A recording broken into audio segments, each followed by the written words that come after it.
The Tunnel to Summer, The Exit of Goodbyes, may have an unnecessarily long title, but it's not a movie that decides to overstay its welcome. Instead, it pretty much gets to the point, gets you invested, teary eyed in one or two moments, and then it sends you right on your way. So, to summarize the film, in a small rural town, a boy named Karu lives with his alcoholic father and spends most of his days, seeming like everyone else, just waiting for when he can leave and perhaps go to a city like Tokyo. Enter Anzu, a transfer student from Tokyo, who is a stereotypical tsundere type. She is coarse with everyone, guy or girl, but because of a previous interaction with Karu when he offered his umbrella, she is kind towards him. This allows for the basis of their friendship where everyone speculates what it's actually about, but in reality, their friendship is based on that one kind action, and then it grows because a tunnel that Karu discovered. In this tunnel is what looks like a whole other world, and the way Karu explains it, in this world, the things that you want, the things that you lost, you can get it if you look hard enough or want it hard enough. But one of the main problems with this tunnel is time moves slow in a tunnel while time outside moves fast. Or rather, to put it a different way, a couple of seconds or minutes in a tunnel can be a week outside in our world. So, for a couple of days, if not maybe weeks, Karu and Anzu are just testing what's the time difference. And once they get that confirmed, so begins the plan of trying to get what they want from this tunnel.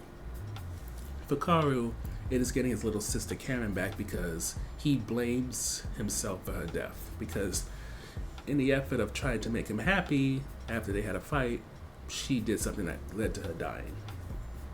As for Anzu, she's trying to get the talent, the courage, just everything she needs in order to be a successful manga artist because her parents don't support it.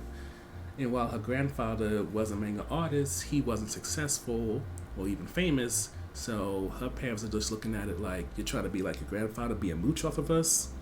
And of course, they'll support that. So when it comes to Anzu and Karu, both are looking for things that either they lost or don't recognize that they have.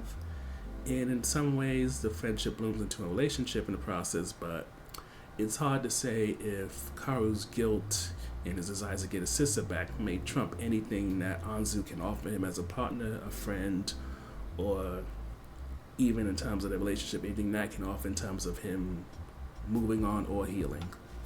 So, only one highlight, and that's just that this movie is not trying to do the most.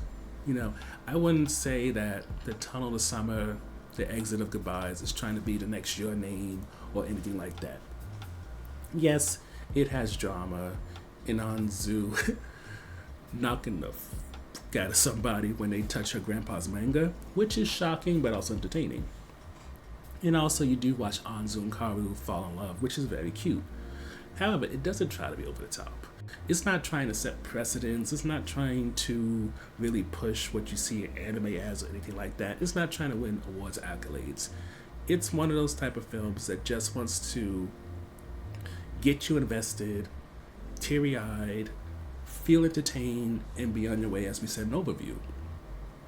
Because, even in terms of pacing, yes, there are supporting characters like Karu's father's alcoholic, but his father's not really in the movie much. He's in the movie enough to be established so that you can understand why Karu's somebody who doesn't laugh a lot, because he's dealing with abuse at home, there's guilt in his mind about his sister, his mother abandoned him, so ain't really much to be smiling or laughing about.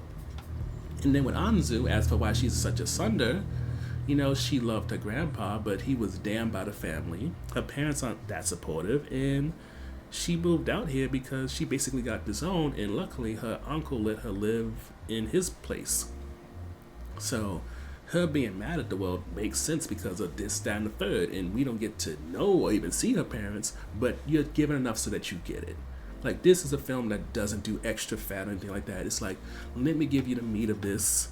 Make sure you get your protein, that you're full, and that's it. We don't need to give you all these side dishes, all this extra dessert, and all this other stuff. You came to be entertained. You came to have something that was interesting, that's worth however much you paid. Well, places for people like me, well, if you're A-list, one of free things for the week, and that's it. And to me, it delivers, which leads to the ending spoilers. So the Hiroshima Tunnel, for most of the movie, we're left to think is where you can get something or someone you wish for.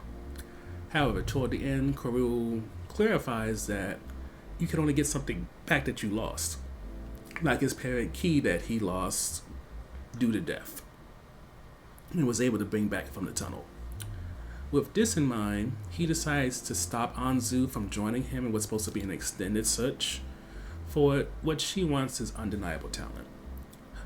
As we noted before, her parents disowned her, and between her parents disowning her and not supporting her art, and her grandfather, who was such inspiration, not making it big despite how talented she thought he was, she's in this place where she feels like she needs some kind of magic in order to keep her dream alive.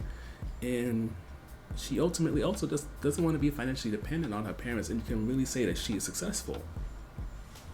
But the thing is, the way Karu sees her work, she is already talented. It's just the right person needs to discover her. And when a company does discover her, it makes it so he recognizes that either there's a certain dependency that she has on him, or else there's some type of dependency on validation that's going to be an issue. So he decides to go on his own and leave her behind, and rather than go into the tunnel and try to search for him, she just continues to live life. So from 2005 to 2013, Karu's in that tunnel looking for his sister, who he eventually finds. And meanwhile, Anzu's graduating high school, starting her career, and is texting Karu updates throughout everything. And in terms of Karu seeing these updates and eventually leaving his little sister, that only comes when he realizes one day, well, let's take that back a bit. He eventually does get to see his little sister after who knows how, I think it's at least 14 or so hours, which means it's probably years in the outside world. And when he sees her, he originally sees the day that she died from the perspective of her not dying and instead getting the beetle that he was very interested in. And for a moment, he just enjoys the experience of seeing his sister and getting to interact with her. However, as the spell kind of breaks and he sees he's grown now and she's still stuck as this little kid, slowly but surely he starts to realize that he lost her, but he lost her in a physical sense, but he never lost her in his heart. And with that, his phone decides to ring. And mind you, he got rid of this phone while he was chasing after his sister so he wouldn't be distracted. But there is his phone. There were all these texts from Anzu. And then he comes to realize that while he might have regained some happy memories about his sister, he has lost a woman, girl at the time, now woman, who's potentially the love of his life. Or at least the love of his life at this point. So with that in mind, he says his goodbyes, here's I love you from his sister, one last time, and then he heads back toward being in our world. Now, on the way back to our world, he texts Anzu that he loves her, and with that, she gets a text. She rushes from the train station where she was at and heads to the tunnel. And eventually, after going through the tunnel a little bit, she finds him face down because Karu tripped and apparently just didn't want to get up. And those two share a moment, which includes a kiss. And then eventually she walks him out of the tunnel into, I want to say it's either 2013 or 2015 at the end of the movie. And with that, you're left to wonder what's next, because last we checked, Karu's been gone for almost a decade. He didn't graduate high school. His father, at the end of the movie, was getting remarried and moving to Tokyo, so where he used to live is not there anymore. So he has potentially no means to contact his dad. He left around 2005, so the technology has greatly changed. And here is Anzu with someone who hasn't aged a bit. She's probably in her 20s and this boy is still in his teens. And yet she loves him romantically, potentially more than that considering her age.